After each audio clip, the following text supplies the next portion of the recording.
जानना चाहता हूँ। हो सकता है वो समंदरों के बहुत बड़े माहिर थे, वो समंदरी उलूम के बारे में बहुत कुछ जानते थे, उन्होंने जिंदगी का बहुत सारा हिस्सा समंदरों के सफर में गुजारा होगा। उस जमाने में उनको अटलांटिक ओशियन में मौजूद ये अंधेरा कैसे पता चला? ताज्जुब की बात है, हैरत की बात है। जब उस साइंसदान से कहा गया, ए अजीज, हकीकी बात तो यह है कि पूरी 63 साल जिंदगी में मेरे आका एक बार भी समंदर के पास नहीं गए, एक बार भी इत्तेफाक नहीं हुआ।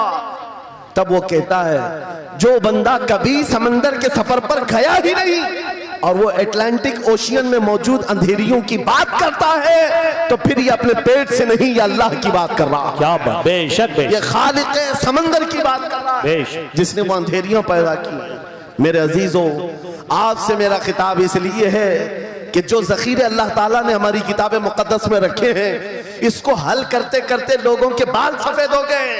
और तुम तो अखलाक सीखने के लिए ऐसे लोगों के पास जाते हो जिनको पेशाब करने का तरीका नहीं मालूम। क्या बात, बेशक। कुरान के उलूम क्या कम है तुम्हारे पास?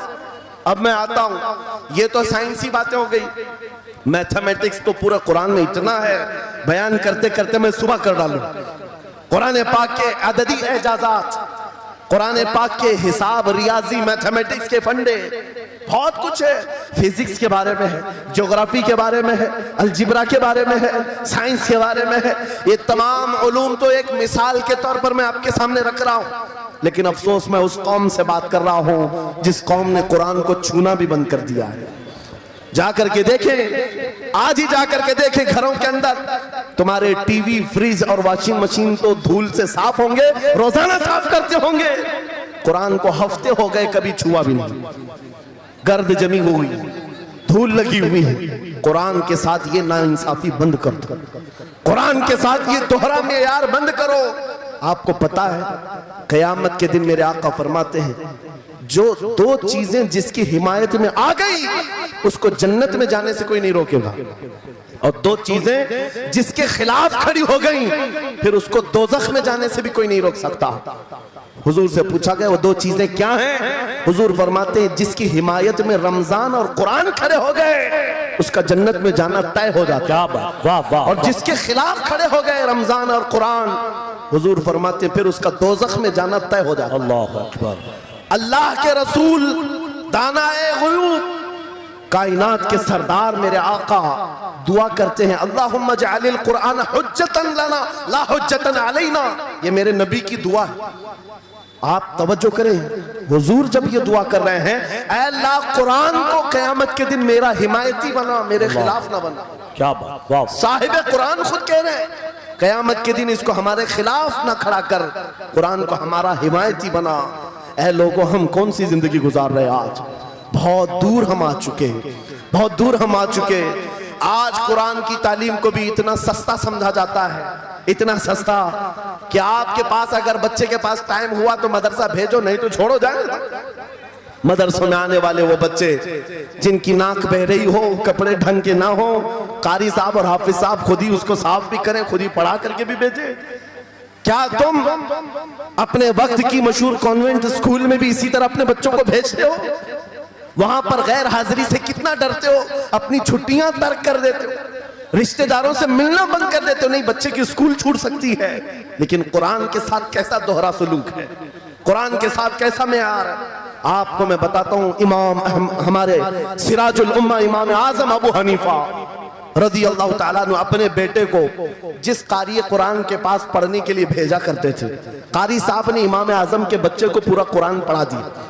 नाजरा कुरान की बात कर रहा हूं। जब पूरा कुरान बच्चे ने पढ़ लिया तो इमाम आजम अबू हनीफा को ये मुबारकबादी दी गई कि आपका बच्चा पूरा कुरान पढ़ चुका है हाफिज साहब के पास। तो हाँ, इमाम आजम बड़े ताजिर थे अपने जमाने के, उन्होंने क्या किया, उस कारी साहब को 4 लाख दिरहम नजराने में भेजा। सुभान अल्लाह। कितना? 4 लाख दिरहम चांदी के सिक्के होते थे। इमाम आजम अबू हनीफा ने जैसे ही कारी साहब के पास जो कुरान पढ़ाए थे ये नजराना भेजा, उनके पास ये नजराना पहुंचा। 4 लाख तो छोड़ो, आज के जमाने में 4000 भी किसी को देता नहीं। हाफिज कुरान अगर किसी बच्चे को पढ़ाया है, और मैं मांग भी नहीं रहा हूं कौम से, इमाम आजम की बात बता रहा हूं। जब नजराना कारी साहब को पहुंचा, उन्होंने देखा 4 लाख दिरहम मेरे पास आए, इतनी बड़ी रकम, बच्चे को खाली कुरान ही पढ़ाया था। दौड़े दौड़े वापस इमाम आजम अबू हनीफा के दौलत कदे पर आ गए।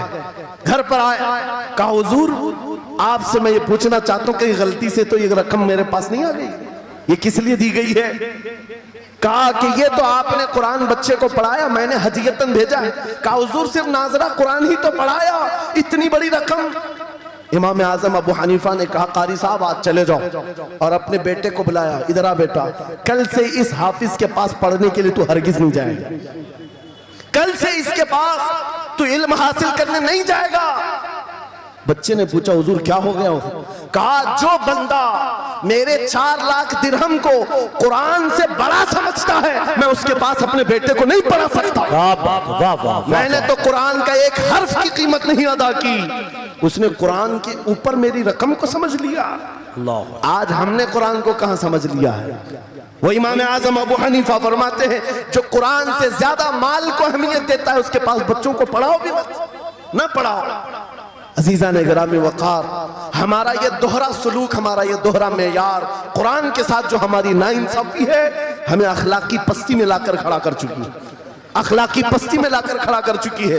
अरे हम देख रहे हैं आयरा गैरा नत्तू खेरा हमें सिखाने आ रहा है, बढ़ाने आ रहा है कि तुम्हें डेवलपमेंट के बहुत सारी चीजें बताई जाती हैं कि तुम्हारी पर्सनालिटी डेवलपमेंट क्या होती है।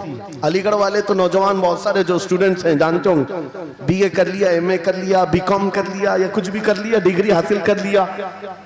बड़ी बड़ी कंपनियां आज पूछती हैं कि इसके पास पर्सनालिटी डेवलपमेंट है या नहीं। ये क्या है पर्सनालिटी डेवलपमेंट? कुछ बड़े बड़े शहरों के नौजवान हमारे पास आए थे, कहा हम कोर्स कर रहे हैं। कहा मैंने पूछा इसमें होता क्या है? कहा इसमें सिखाया जाता है बैठना कैसा है, लोगों से मिलना कैसे है, खाने के लिए बैठे तो चम्मच कहाँ रखना है, बर्तन कहाँ रखना है, लोगों से हैंडशेक कैसे करना है, ये सारी चीजें सिखाई जाती हैं। मैं नौजवानों से पूछा कि अच्छा कितने महीने का? कहीं 6 महीने का, कहीं साल भर का।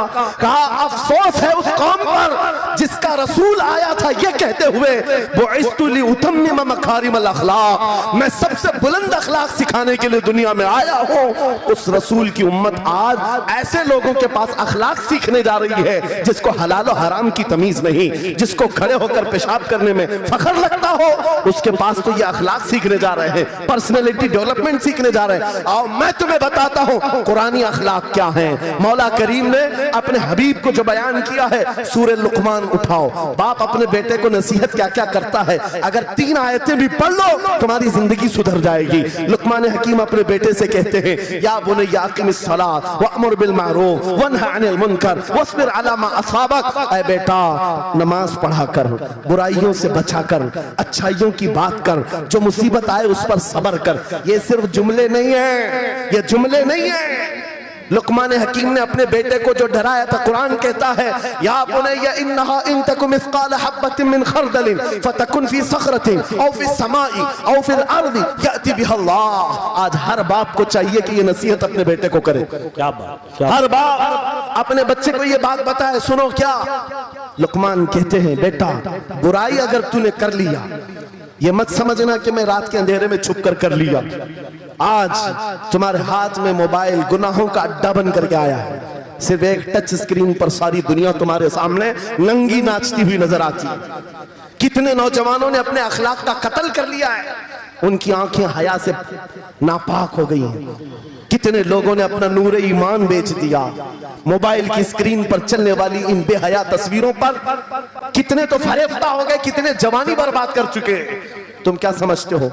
मेरे अजीजों, एक जवान ने मुझे बताया था, रात के वक्त मैं तन्हा मोबाइल लेकर बैठा था, अचानक पर्दा हिला तो डर लगा, जल्दी से स्क्रीन ऑफ किया, बैठा। मुझे लगा माँ आई होगी, बाप आया हो, कोई आया होगा, लेकिन कोई नहीं। पर्दा हिला, एक बिल्ली आई थी, इससे भी डर लग गया।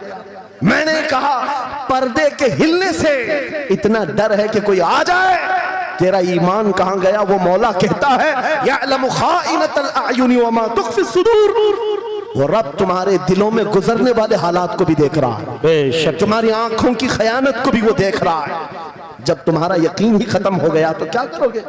इसीलिए अरबी का मशहूर मकौला है इदा लम तस्तही फफ़अल मा शिअत वस्ना मा शिअत, जब तुम्हारे अंदर से हया निकल जाए तो जो चाहे करो, जो चाहे कर लो।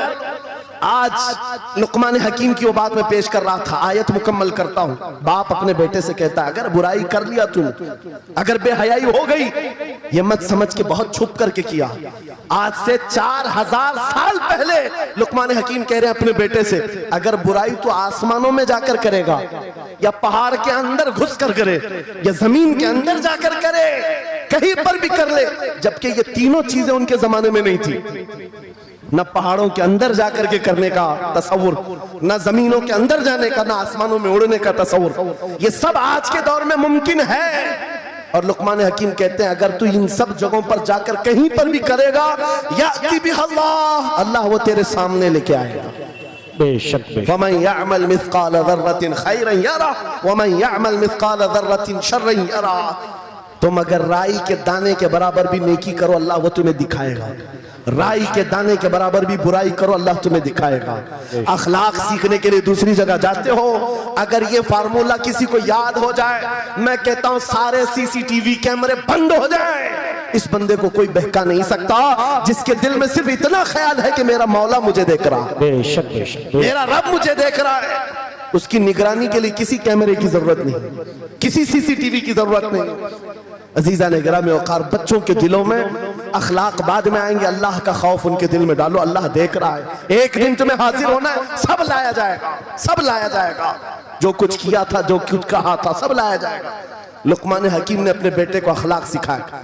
क्या सिखाया? वक़्सिद फी मशीका वग़दुद मिन सौतिका इन अनकरल अस्वाति लसौतुल हमीद। चलना हो तो मियाना अंदाज में चलो, ऐसे नहीं कि अकड़ कर चलना है या झुक कर चलना है।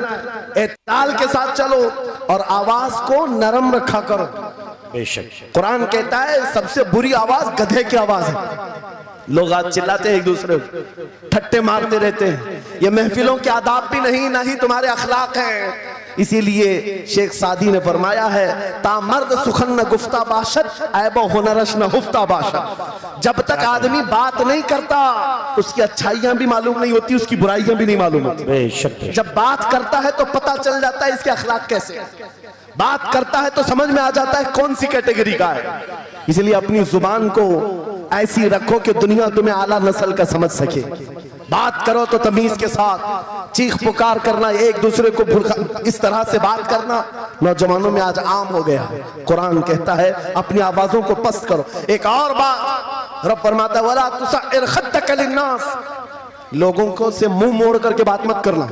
सामने तुम्हारे कोई खड़ा है और तुम इधर घूम करके बात कर रहे हो, ये आज फैशन हो गया है। पीछे पलट करके बात करना, इधर देख करके उसको बात करना, लोग ये समझते फैशन है। मेरा मौला फरमा रहा है ये अखलाक से घिरी हुई हालत है।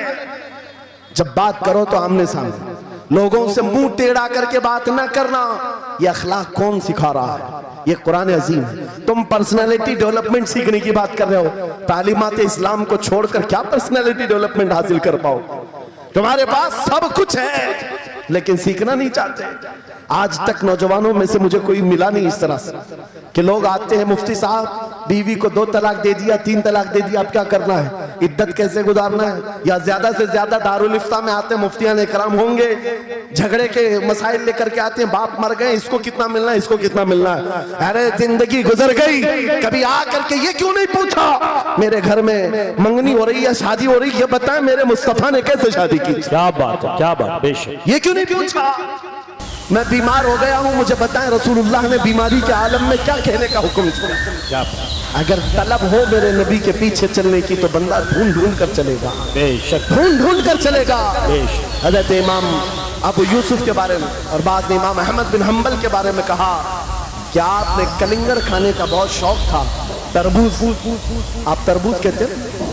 हाँ, हमारे यहाँ मुंबई में उसको कलिंगर कहते हैं।